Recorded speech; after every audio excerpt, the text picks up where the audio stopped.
my best friend's wedding, a girl lunged forward and caught the bouquet final part. I'm the CEO of the writer group. A wedding can't be thrown together so hastily. Don't rush. I promise you, it will be the most perfect wedding. Bitterness surged quietly in my chest. Every time a conflict arose, he would make promises about next time, about that future wedding. 8 years had passed, and I was still waiting for the day that promise would come true. But now, I had decided to go home. I wouldn't wait any longer. The car moved silently through the night before stopping in front of my villa. Mason unfastened his seatbelt, apparently assuming the tension between us had already passed. Out of habit, he leaned toward me, trying to kiss me. I raised my hand and pressed it lightly against his shoulder. I'm tired, Mason. He froze and stared into my eyes for a few seconds. Finally, he patted my shoulder gently.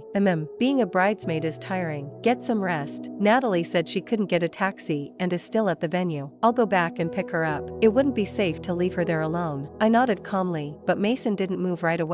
He seemed to be waiting for me to respond the way I usually did, telling him to drive safely, or complaining that he was leaving me home alone so late at night. But instead, I simply opened the car door and stepped out. Watching the car drive away into the distance, I wiped the tears that stung my eyes and dialed my parents in Montalvia. Mom, Dad, I agree to fulfill the marriage arrangement and marry Devin Ryder. When my parents learned that I was pregnant, they were overjoyed. They said the child was a descendant of the royal family. They would never allow him to carry the stigma of being an illegitimate child. He would be given the best future possible. They also told me that Devin had already prepared several wedding plans for me to choose from. I booked a flight for 3 days later. After returning to the villa, I began clearing out the bedroom drawers, years of keepsakes I had carefully saved, the love letters Mason had written to me and the photos we had taken together. By the time I finished packing my luggage, Mason came home. You're still up this late? His gaze swept over the messy closet and the suitcase beside it. His tone was relaxed. Why are you suddenly sorting through clothes and organizing the closet? Going on a trip? I didn't answer his question. Instead, I asked calmly, did you take Natalie home? Yeah. Her apartment's pretty remote. It really is hard to get a taxi there. Oh. I lowered my head and turned to leave. The next second, Mason wrapped his arms around me from behind. The rose perfume clinging to him made me feel slightly nauseous. It was Natalie's scent. Instinctively, I pushed him away. His body stiffened. He looked at me for 2 seconds, then let out a laugh. You're still mad about the bouquet? Don't be so petty. He stood up, loosening his tie, his tone helpless, like he was coaxing a child. All right, I'll order you a bigger bouquet tomorrow. Let's wash up and get some sleep. I've got a meeting in the morning. With that, he headed toward the bathroom. I watched his back and said softly, I promised my parents I'd return to Montalvia to get married in a week. Mason's hand froze on the bathroom doorknob. When he turned back, his patience had clearly run out. His brows knit together in irritation. Madison, stop making trouble. I told you, I'm the